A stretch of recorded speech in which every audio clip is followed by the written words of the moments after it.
Halo kawan-kawan, selamat datang kembali di Refresh Alur Cerita. Apa kabar kalian semua? Semoga tetap diberi kesehatan dan kebahagiaan dari Tuhan Yang Maha Esa. Oke, di video kali ini kita akan membahas alur cerita film Flag of Our Fathers, film besutan dari sutradara Clint Eastwood.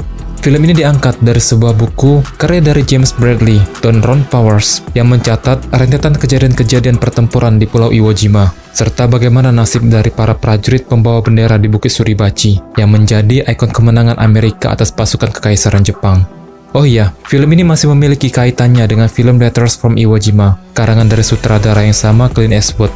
Jika teman-teman semua belum pernah menonton film tersebut, di pojok kanan atas atau di kolom deskripsi video ini ada link video alur cerita dari film Letters from Iwo Jima yang telah saya buat alur ceritanya.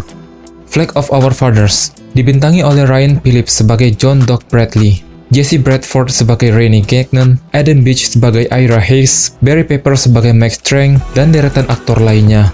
Film ini menceritakan pada salah satu pertempuran yang paling penting dan berdarah untuk memperebutkan Iwo Jima dari tangan pasukan Kekaisaran Jepang. Dari pertempuran inilah terjadi salah satu ikon penting dari serangkaian Perang Dunia Kedua berlangsung, yaitu sebuah foto 5 marinir dan seorang tentara Amerika mengibarkan bendera Amerika di puncak Bukit Suribachi. Namun dibalik kemegahan foto yang diagung-agungkan oleh rakyat Amerika atas klaim kemenangan mereka dari tentara Jepang, terdapat kisah kelam yang dialami oleh masing-masing prajurit pengibar bendera tersebut. So, bagaimana kisah kelam yang dialami dari para prajurit itu? Mari kita refresh alur cerita film Flag of Our Fathers 2006.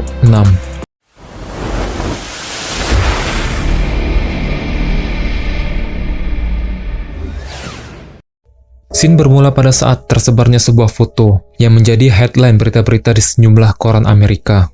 Foto tersebut adalah foto dari para prajurit Amerika yang sedang mengibarkan bendera di atas Bukit Suribachi di Pulau Iwo Jima pasca kemenangan Amerika dari pasukan Kekaisaran Jepang. Terdapat 3 orang prajurit yang sedang mengibarkan bendera itu di tengah-tengah parade yang disambut meriah oleh masyarakat Amerika yang sedang menontonnya. Masing-masing dari prajurit itu bernama John Doc Bradley, Ira Hayes, dan Rennie Gagnon. Namun di samping kemegahan dari parade itu, tersimpan kenangan pahit yang dialami oleh masing-masing prajurit itu di pertempuran Iwo Jima.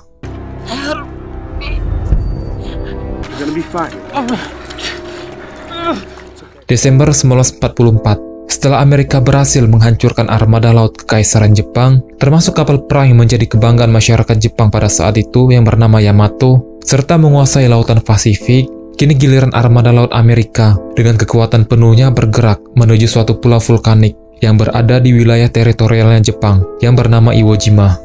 Sebelum dimulainya invasi di pulau tersebut, semua prajurit lantas dikumpulkan dan diberikan arahan oleh para perwira tinggi militer di sana mengenai strategi yang akan mereka pakai dalam pertempuran yang akan terjadi. Perwira itu mengatakan bahwa terdapat kurang lebih 12.000 pasukan Kekaisaran Jepang yang akan mempertahankan Pulau Iwo Jima dari gempuran pasukan Amerika, yang mana prajurit Jepang tersebut diduga tengah bersembunyi di balik-balik perbukitan dan Gunung Suribachi bersama dengan senjata artileri yang mereka miliki.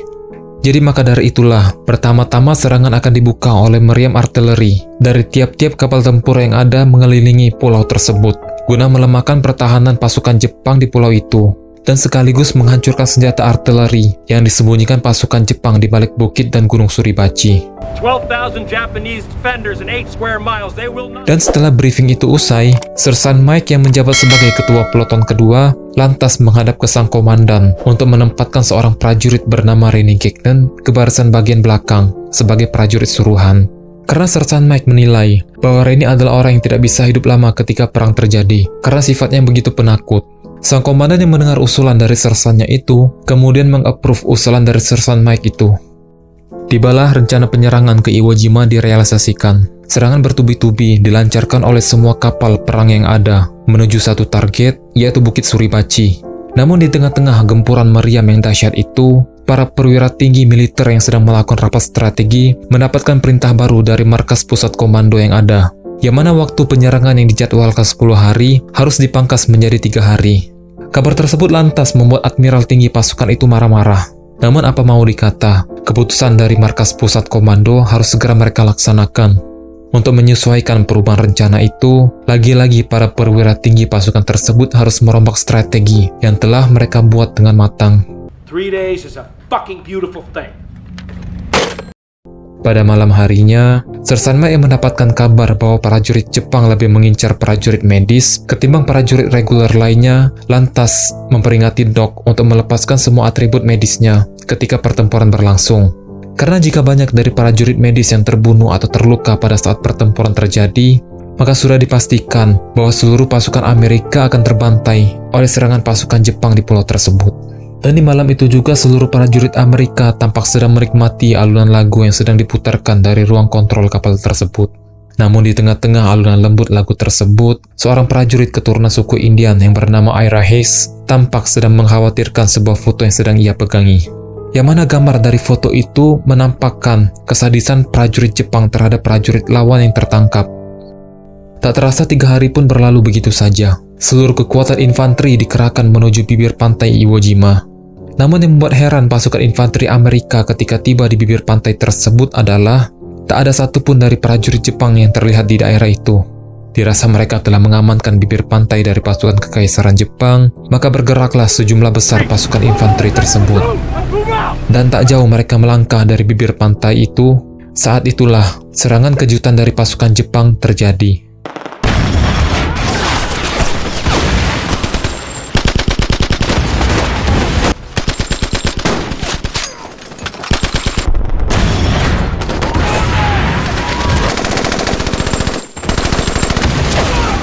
Banyak dari pasukan Amerika yang tewas akibat serangan kejutan tersebut.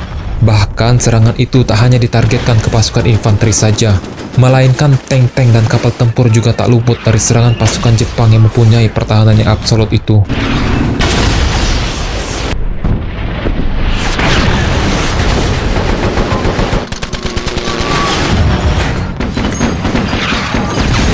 Dengan banyaknya korban jiwa yang berjatuhan dari pihak Amerika, dari ganasnya serangan pasukan tentara Jepang, membuat semua prajurit medis termasuk Doc kewalahan merawat prajurit yang sedang terluka.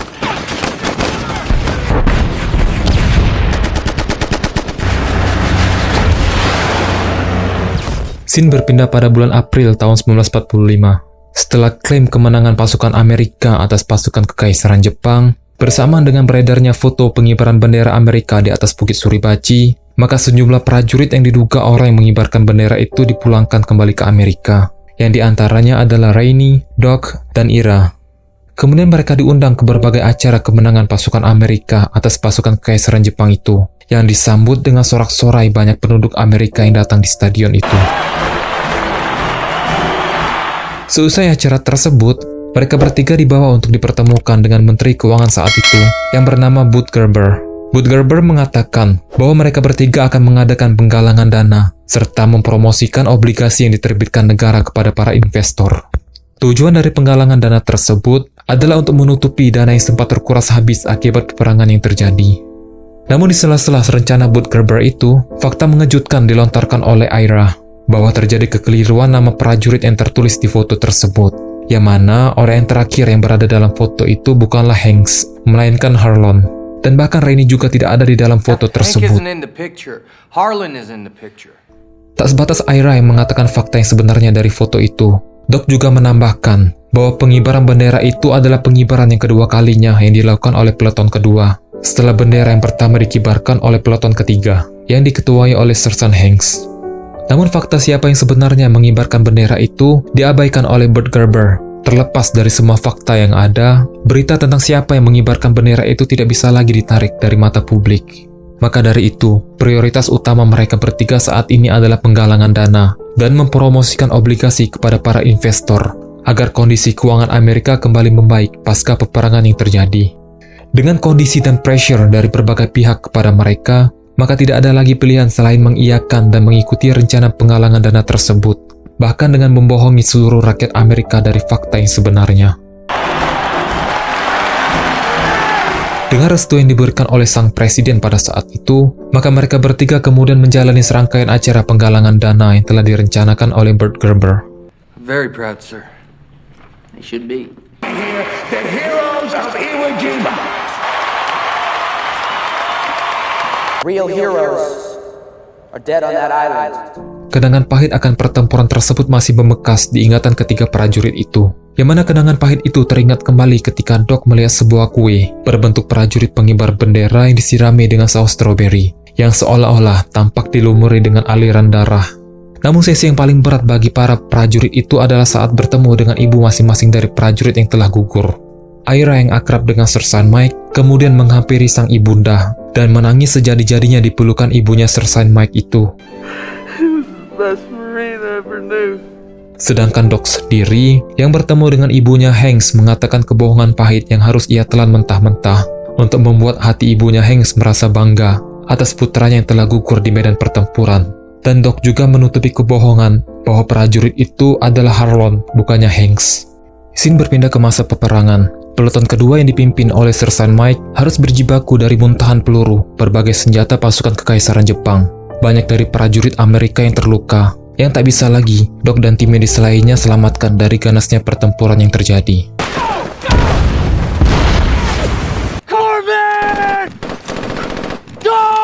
Namun ketika peperangan berlangsung cukup lama, intensitas serangan yang dilancarkan oleh pasukan kekaisaran Jepang kian semakin berkurang. Maka dari itulah, peloton ketiga diperintahkan untuk pergi memonitoring dan mengamankan puncak Bukit Suribachi. Serta mereka juga diperintahkan oleh atasan mereka untuk mengibarkan bendera Amerika di puncak bukit tersebut. Ketika mereka telah sampai di puncak Bukit Suribachi dan telah mengibarkan bendera Amerika di atas puncak bukit itu, sorak gemuruh kemudian pecah dari pasukan Amerika yang melihat bendera kenegaraannya berkibar di wilayah teritorial musuh.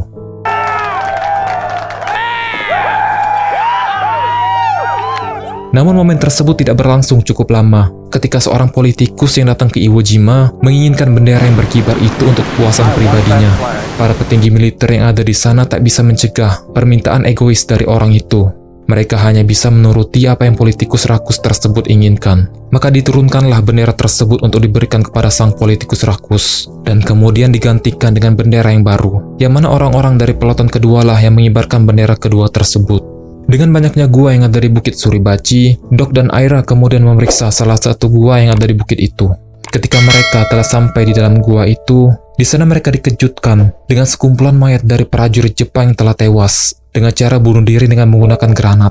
Yang mana kalau berdasarkan di dalam film Letters from Iwo Jima, prajurit ini adalah skuadnya Saigo yang melakukan seppuku atas perintah dari Kolonel Adachi yang merasa malu atas kekalahan mereka dari pasukan Amerika.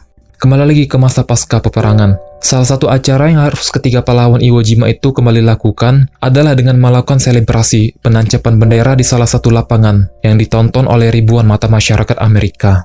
Namun Ira yang telah lelah menjalani banyak serangkaian acara yang ada, serta masih maraknya perlakuan rasisme kepada suku Indian dari masyarakat kulit putih Amerika, kemudian kabur dan melampiaskan ketidaknyamanannya selama masa penggalangan dana itu dengan cara mabuk-mabukan. Doc yang telah mencari Ira ke banyak tempat, kini telah menemukan Ira yang sedang berselisih dengan para polisi setempat. Perselisihan tersebut diakibatkan bahwa bar yang ia kunjungi tak mau melayani orang yang berketurunan suku Indian. Doc yang mendengar hal tersebut tak habis pikir dengan pemikiran kolot pemilik bar itu. Doc yang tak mau memperpanjang masalah lagi, maka menyeret Ira langsung pergi dari tempat tersebut dan segera menuju ke lapangan militer untuk melanjutkan agenda mereka. Dan pada saat sesi penancapan bendera itu berlangsung, Ira dan Doc lagi-lagi teringat saat-saat peperangan berlangsung yang membuat satu persatu rekan-rekan mereka tewas. Harlon, Hanks, dan Franklin tewas akibat terkena tembakan dari ganasnya tembakan senapan mesin pasukan kekaisaran Jepang. Harlan, stay with me.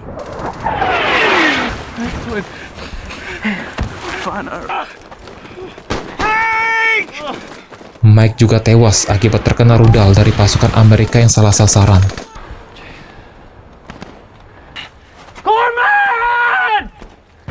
Sedangkan Iggy sendiri nasibnya sangat mengenaskan, yang mana ia diculik dan disiksa dengan cara yang teramat brutal oleh pasukan kekaisaran Jepang.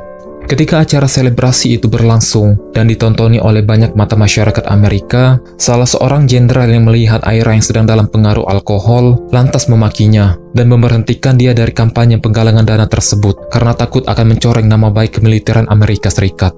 Ira yang tak ikut lagi dalam kampanye tersebut kemudian kembali melanjutkan tugasnya di kemiliteran.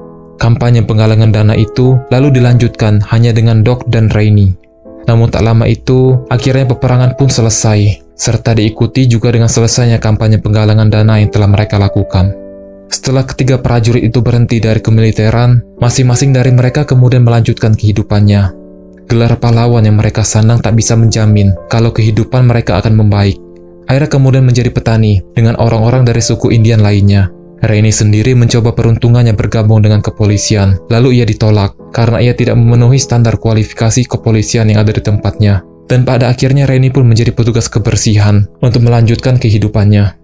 Akan tetapi Doc sendiri nasibnya sangat cerah.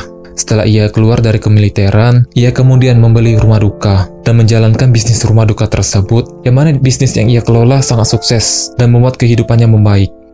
Pertemuan terakhir mereka bertiga adalah pada saat pembentukan Korps Pasukan Tempur Baru, yang mana acara tersebut diselenggarakan di depan monumen patung pengibaran bendera Iwo Jima. Doc yang masih teringat dengan Iggy, lantas menemui ibundanya Iggy dan menceritakan kepada ibunya tentang perjuangan Iggy ketika mereka masih dalam satu unit di kemiliteran. Namun suatu ketika, banyak berita mengabarkan bahwa Aira telah ditemukan tewas tersambar petir di suatu ladang tak jauh dari tempat ia bekerja. Tak ada satupun yang tahu kebenaran tentang apa yang terjadi, bagaimana mengerikannya pertempuran tersebut berlangsung. Bahkan Doc yang hidup enak dengan anak istrinya, tak sekalipun ia bercerita pada anak-anaknya tentang apa yang telah ia alami selama peperangan berlangsung.